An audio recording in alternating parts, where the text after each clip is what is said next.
www.tawheedkhalis.com ثلاثة الأصول وأدلتها، دین کے تین بنیادی اصول اور ان کے دلائل۔ شیخ الاسلام محمد بن عبد الوہاب رحمہ اللہ فرماتے ہیں: الأصل الثالث معرفة نبيكم محمد صلى الله عليه وسلم، وهو محمد بن عبد الله بن عبد المطلب ابن هاشم، وهاشم من قريش، وقريش من العرب، والعرب من ذرية إسماعيل بن إبراهيم الخليل عليه وعلى نبينا أفضل الصلاة والسلام، وله من العمر 63 سنة، منها 40 قبل النبوة، و23 نبيا ورسولا، نبئ بقرأ، وأرسل بالمدثر، وبلده مكة، وهاجر إلى المدينة، بعثه الله بالنذارة عن الشرك يدعو إلى التوحيد، والدليل قوله تعالى: يا أيها المدثر قم فأنذر وربك فكبر وثيابك فطهر والرجز فاهجر ولا تمنن تستكثر ولربك فاصبر. ومعنى قم فأنذر ينذر عن الشرك ويدعو إلى التوحيد، وربك فكبر أي عظمه بالتوحيد، وثيابك فطهر أي طهر أعمالك عن الشرك، والرجز فاهجر، الرجز الأصنام، وهجرها تركها والبراءة منها ومن أهلها. أخذ على هذا 10 سنين يدعو إلى التوحيد، وبعد 10 عرج به إلى السماء، وفرضت عليه الصلوات الخمس، وصلى في مكة 3 سنين، وبعدها أمر بالهجرة إلى المدينة. تیسرا اصول ہے آپ کی اپنے نبی محمد صلی اللہ علیہ وسلم کی معرفت۔ آپ صلی اللہ علیہ وسلم محمد بن عبداللہ بن عبد المطلب بن ہاشم ہیں، اور ہاشم قریش میں سے ہیں، اور قریش عرب میں سے ہیں، اور عرب سیدنا اسماعیل ابن ابراہیم الخلیل کی اولاد میں سے ہیں، علیہ وعلی نبینا افضل الصلاۃ والسلام۔ آپ صلی اللہ علیہ وسلم کی عمر 63 سال تھی، جس میں سے 40 سال نبوت سے قبل اور 23 سال بطور نبی اور رسول کے تھے۔ آپ صلی اللہ علیہ وسلم کو نبوت اقرا یعنی سورہ علق کی ابتدائی آیات سے ملی، اور رسالت المدثر یعنی سورہ مدثر کے ذریعے ملی۔ آپ صلی اللہ علیہ وسلم کا شہر مکہ تھا، اور آپ صلی اللہ علیہ وسلم نے مدینہ ہجرت فرمائی۔ اللہ تعالیٰ نے آپ صلی اللہ علیہ وسلم کو شرک سے ڈرانے اور توحید کی جانب دعوت دینے کے لیے مبعوث فرمایا۔ اس کی دلیل فرمان الہی ہے: یا ایھا المدثر، اے لحاف میں لپٹنے والے، قم فانذر، کھڑا ہو جا اور آگاہ کر دیں، وربک فکبر، اور اپنے رب کی بڑائیاں بیان کر، وثیابک فطہر، اور اپنے کپڑوں کو پاک رکھا کر، والرجز فاہجر، ناپاکی کو چھوڑ دے، ولا تمنن تستکثر، اور احسان کر کے زیادہ لینے کی خواہش نہ کر، ولربک فاصبر، اور اپنے رب کے لیے صبر کر۔ یہ سورہ مدثر کی آیت 1 تا 7 ہے۔ اور قم فانذر کا معنی ہے شرک سے ڈراؤ اور توحید کی جانب دعوت دیں، اور وربک فکبر کا معنی ہے توحید کے ذریعے اس کی تعظیم کریں، وثیابک فطہر کا معنی ہے اپنے اعمال کو شرک سے پاک کریں، والرجز فاہجر میں الرجز یعنی اصنام بت مراد ہے، اور ان سے حجر کا معنی ہے انہیں ترک کر دیا جائے اور ان سے اور اہل شرک سے برات کی جائے۔ پورے 10 سال تک محض توحید کی جانب دعوت دیتے رہے۔ 10 سال کے بعد آپ صلی اللہ علیہ وسلم کو آسمان کی طرف معراج کرائی گئی، اور 5 نمازیں فرض ہوئیں، اور آپ صلی اللہ علیہ وسلم نے مکہ میں 3 سال تک نمازیں ادا فرمائیں۔ اس کے بعد آپ صلی اللہ علیہ وسلم کو مدینے کی جانب ہجرت کا حکم ہوا۔ سماحت الشیخ ابن باز رحمہ اللہ فرماتے ہیں اس کی شرح میں کہ یہ تیسرا اصول ہے، اور وہ ہمارے نبی محمد صلی اللہ علیہ وسلم کی معرفت ہے، بس انسان پر واجب ہے کہ وہ اپنے نبی صلی اللہ علیہ وسلم کی معرفت حاصل کرے، جنہیں اللہ سبحانہ وتعالیٰ نے ہماری طرف بھیجا ہے، اور آپ نے اللہ سبحانہ وتعالیٰ کی طرف سے تبلیغ اور رسالت کو پہنچایا، اور ہمارے لیے اس شریعت کو واضح کر کے بیان کیا جس کا حکم اللہ تعالیٰ نے آپ کو دیا تھا، اور اس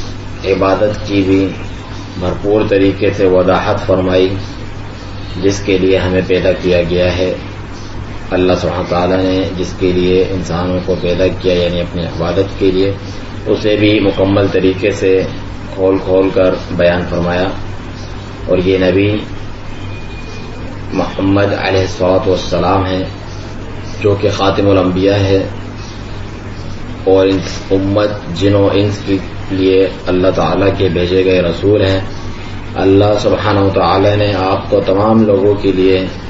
رسول بنا کر بھیجا، جس طریقے سے فرمانے والی تعالیٰ ہے، قُلْ يَا أَيُّهَا النَّاسُ إِنِّي رَسُولُ اللَّهِ إِلَيْكُمْ جَمِيعًا، سورہ اعراف آیت 158 میں، کہو اے لوگو بے شک میں تم تمام کی طرف اللہ تعالیٰ کا بھیجا گیا رسول ہوں۔ وقال سبحانہ وَمَا أَرْسَلْنَاكَ إِلَّا كَافَّةً لِلنَّاسِ بَشِّرًا وَنَذِيرًا، سورہ سبا آیت 28 میں، کہ ہم نے نہیں بھیجا آپ کو مگر تمام لوگوں کی طرف بشیر اور نذیر بنا کر، یعنی خوشخبری دینے والا اور خبردار کرنے والا بنا کر بھیجا۔ بس آپ کا نام محمد ہے، آپ کا نام احمد بھی ہے، اسی طرح الحاشر، الماحی، المقفع، کیونکہ آپ خاتم الانبیاء ہیں، اور آپ نبی التوبہ اور نبی الرحمہ ہیں اور نبی الملحمہ ہیں۔ یہ آپ کے اسماء و القاب سے حدیث سے ثابت ہیں کہ تمام آپ کے اسماء ہیں علیہ الصلوۃ والسلام، لیکن ان میں سے سب سے زیادہ مشہور اور افضل اور اعظم محمد صلی اللہ علیہ وسلم ہے، جس وہ نام جو آپ کے اہل نے آپ کا رکھا اور جو قرآن کریم میں آیا۔ فرمانے والی تعالیٰ ہے محمد الرسول اللہ، محمد الرسول اللہ، یعنی محمد صلی اللہ علیہ وسلم اللہ تعالیٰ کے رسول ہیں، سورہ فتح آیت 29 میں۔ اسی طریقے سے آپ کا نام احمد بھی قرآن کریم میں آیا ہے، جیسا کہ سیدنا عیسیٰ علیہ الصلوۃ والسلام نے آپ کی بشارت دی اور فرمایا کہ وَمُبَشِّرًا بِرَسُولٍ يَأْتِي مِن بَعْدِ اسْمُهُ احمد، اور میں بشارت دیتا ہوں اپنے بعد، انہوں نے بشارت دی عیسیٰ علیہ السلام نے اپنے بعد آنے والے رسول کی جن کا نام احمد ہے، سورہ صف آیت 6۔ بس آپ محمد صلی اللہ علیہ وسلم ہیں، آپ کے والد عبداللہ ہیں اور آپ کے دادا عبد المطلب ہیں۔ عبد المطلب آپ کا لقب تھا، حالانکہ آپ کا نام شیبہ تھا، اور آپ کے دادا کے جو باپ والد تھے ان کا نام ہاشم تھا، اور آپ قریش کے سادات میں سے سید تھے، یعنی ان کے سرداروں میں سے تھے، جس طرح خود عبد المطلب بھی ان کے سرداروں میں سے تھے، اور ہاشم قریش میں سے ہیں، اور قریش عظیم قبیلہ ہے جو کہ عرب میں سب سے افضل ہے، اور نبی صلی اللہ علیہ وسلم ان کے خاص میں سے ہیں اور بنی ہاشم میں سے ہیں، اور جو بنو ہاشم ہیں وہ قریش کے خواص میں سے ہیں اور افضل قریشی لوگ ہیں۔ ان کا نام فہر بن مالک تھا، اور یہ بھی کہا جاتا ہے کہ قریش جو ہیں وہ النضر بن کنانہ تھے جو کہ فہر بن مالک کے دادا تھے، اور قریش عرب مستعربہ میں سے ہیں، یعنی وہ لوگ جو عرب میں آ کے بسنا شروع کیا، جنہوں نے اور وہاں کی زبان سیکھ لی اور عرب بن گئے، چنانچہ ان کی زبان واضح اور فصیح عربی بن گئی، اور قحطان میں سے سب سے زیادہ عربیت انہی میں پائی جاتی ہے، اسی لیے ان کے لیے کہا جاتا ہے کہ العرب العاربہ یا پھر العرب المستعربہ۔ اور یہ قوم سیدنا اسماعیل ابن ابراہیم الخلیل علیہ الصلوۃ والسلام کی اولاد میں سے ہیں، اور محمد صلی اللہ علیہ وسلم عظیم نبی ہیں جنہیں اقرا جو پہلی وحی نازل ہوئی سورہ علق کی، اس کے ذریعے سے آپ کو نبی بنایا گیا. جو سب سے پہلے آپ پر آیت نازل ہوئی اقرا بسم ربک الذی خلق، سورہ علق آیت پہلی آیت کہ اپنے رب کے نام سے پڑھیے جس نے پیدا کیا. اس کے ذریعے سے آپ نبی بنے. آپ کے پاس سیدنا جبرائیل علیہ السلام آئے جبکہ آپ غار میں تھے، غار حرا میں، اور یہ سورت آپ پر تلاوت فرمائی. اس کے بعد کچھ ہی مدت بعد آپ کے پاس وہ سورہ مدثر لے کر آئے اور اس کے ذریعے سے آپ رسول بنے اس قول کے ذریعے کہ یا ایھا المدثر قم فانذر، اے مدثر. مدثر کا مطلب ہے چادر یا لحاف اوڑھنے والے. قم فانذر،